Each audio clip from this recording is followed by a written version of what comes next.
look at your dog barking at the door, and you might say shut up, just like I did 2 months ago. But then your dog might look at you for a second and go straight back to barking. I've been struggling with this for months, but now I finally figured it out. So here is the thing.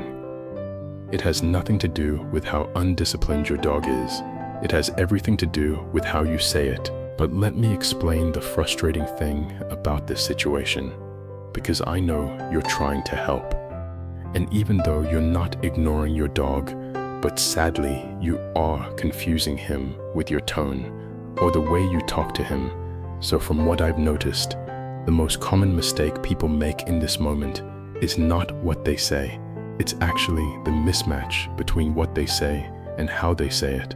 Like for example, if I say, everything is okay, but my tone says I mean not say but feels like, I am nervous or unsure, and my dog, who has spent 5+ years reading my emotions, hears the tone, not the words.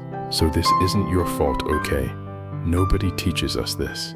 But once you understand it, everything changes. Here's what I have read from a 2016 Atiyah University research. They used brain imaging to study how dogs process human speech, and the results were insane. So I'm going to read it more for you. It says, dogs use both hemispheres of their brain when they listen to you. The left hemisphere processes the actual words and the meaning. The right hemisphere processes the emotional tone and how you sound. Crazy, right? But no, that's not crazy. Here's the critical part. The reward center of your dog's brain only activates when both the words and the tone matches. Like for example, praise words said in a rushed or anxious voice, not even made it, but calm voice tone paired with calm words, that lands. But when you say I'm fine while feeling like you're not, your dog notices. But when you say I'm fine while feeling like you are, your dog notices. And they feel the inconsistency. And that inconsistency does not reassure them. It actually increases their reaction. So think about it from your dog's perspective. They're already uncertain about something. A stranger at the door, an unfamiliar sound, another dog nearby. But then they look at you, their most trusted friend, and you say I'm fine, but your body is tense and your energy is low. To your dog, that confirms something is wrong. Because if everything were actually fine, you'd be acting like it. Dogs are sensitive to social referencing. This is the same thing newborn babies do. They look at caregiver face to decide how to feel about something entirely new. Dogs do this with you, constantly. So your emotional state shapes how your dog decides whether something is safe or dangerous. If you really think about it, that's not a bad thing. So how do we fix that inconsistency we just talked about? Here are 5 shifts that make a real difference. First step is to regulate before you respond, before you say anything to your dog. Take one slow breath first, not a big dramatic breath. Just one quiet inhale through the nose. This does 2 things. One is to lowers your own nervous system response, and the second one is to it gives your body a second to stop broadcasting stress. For example, your dog sees another dog on the walk and tense up and starts barking. Instead of immediately saying stop, you need to pause, breathe, and then speak, so that way your dog understands what you just said. So the common mistakes most people do is that they do this once and expect the dog to transform. It takes repetition. Your dog needs to learn that this breath means safety. The second is to drop your pitch. High-pitched voices signal furiousness or rage, while lower voices signal calm and authority. When your dog is reactive or anxious, lowering your voice is the best option. So speak slower than you think you need to, and speak quieter than feels natural.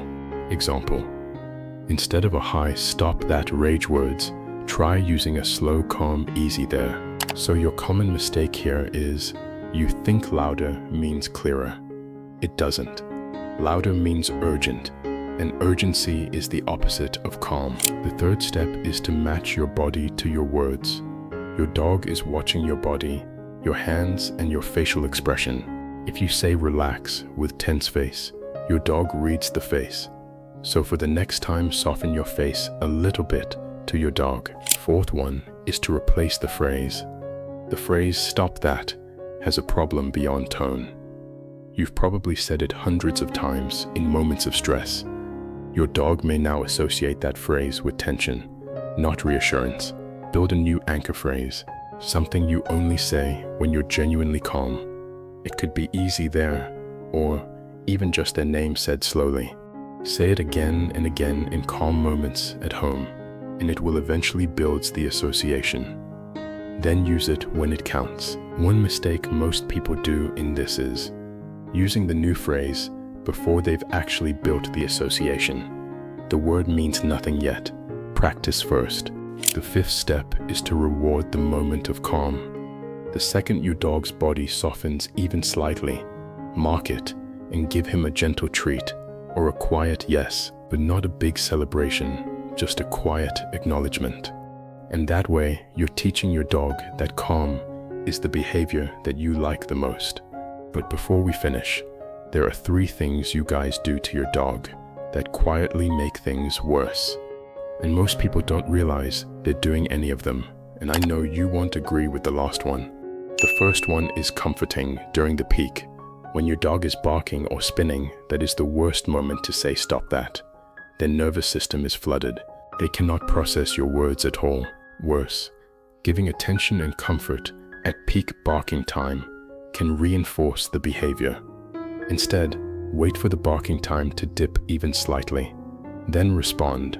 Second one is repeating yourself. If you've said "stop doing that" 4 times and it hasn't worked, saying it a 5th time will not help. Repetition without effect teaches your dog to tune out your voice entirely. The third one is apologizing to your dog. This one's more common than you'd think. After a stressful moment, some of you lean down to say "I'm sorry" in a slightly panicked tone, and your dog isn't a human being, so he doesn't understand the exact babbling you throw at him. Instead, he watches your tone and reads it as, "My man is still worried." And so next time, you don't need to apologize to your dog.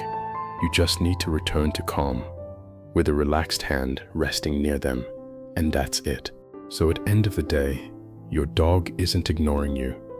They're listening to you more carefully than almost anyone else in your life. But they're just listening to the part of you that words can't cover up. And when you learn to speak that language of regulated presence, or language of genuine steadiness, your dog doesn't just behave better, they finally feel safe. That's the beginning of something real. If this gave you something useful, save it for the next time you feel that moment coming. You'll know when you need it. Don't forget to hug your dog for me. Goodbye.